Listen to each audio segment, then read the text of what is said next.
If I am obliged to retire from this line, either by a flank movement of the enemy or the want of supplies, great injury will befall us. Robert E. Lee to Jefferson Davis. Monday, May 2nd, 1864, Clark's Mountain, Virginia. Below the mountaintop where Robert E. Lee and his 11 lieutenants were gathered, the Rapidan River flowed peacefully eastward toward its union with the Rappahannock. Across the water to the north, it was all activity in the sprawling Union Army encampment. The camp extended several miles north to Culpeper, where General Ulysses Grant had made his headquarters, and which coincidentally also happened to be the birthplace of A.P. Hill, one of the generals on Clark's Mountain. Through his spyglass, Lee studied the vast city of canvas tents, wooden huts, smoky fires, horses and wagons, and men under arms. "I think those people over there are going to make a move soon," he told his generals. The warm, sunny weather had made their ride up the 1,100-foot dome-shaped mountain almost seem like a lark. But there was nothing light-hearted about the business at hand. The beginning of the war's fourth campaigning season. The men in the pewter-gray uniforms with the gold-starred collars knew there would be few occasions in the coming months for outings such as this, unspoiled by gunfire. Early spring's bright green foliage rioted among the undulating hills below. To the east, a tangled snarl of vegetation crowded the Rapidan's southern shore, concealed by a dense canopy of second-growth trees, vines, and matted undergrowth. The forbidding region known as the Wilderness encompassed 15 square miles of low ridges, hollows, sluggish streams, and swamps. Exactly a year ago, Lee had fought Joe Hooker's army there and had driven the Yankees back over the river, although at a terrible price, the loss of General Thomas J. Stonewall Jackson.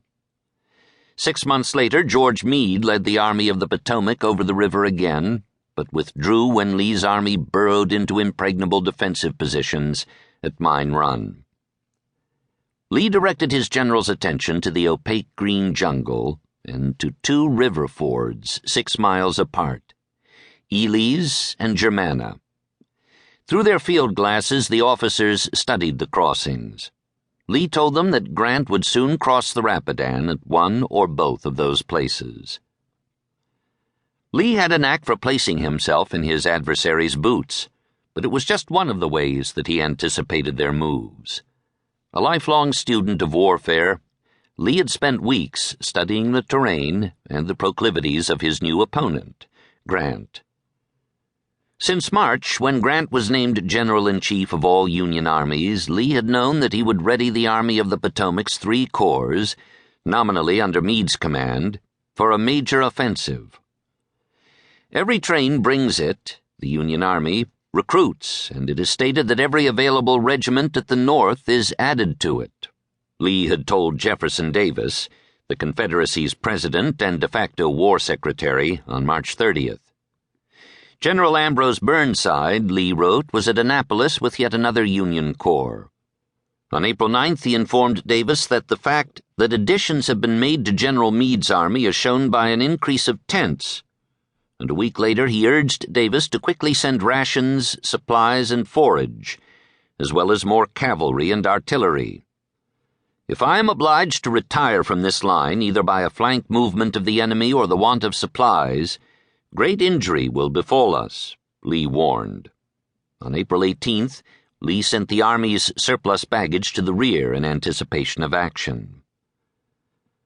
2 days before the expedition to Clark's Mountain, Lee's skill in seeing things through an adversary's eyes produced a remarkably accurate set of predictions that he shared with Davis. In addition to the Army of the Potomac's campaign, Lee told Davis, "There will no doubt be a strong demonstration made north and south of the James River, which General Pierre G.T. Beauregard will be able successfully to resist.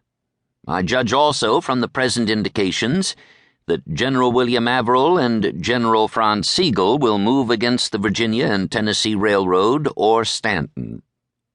For the James River campaign, Lee predicted that the Union would draw troops from the southeastern coast.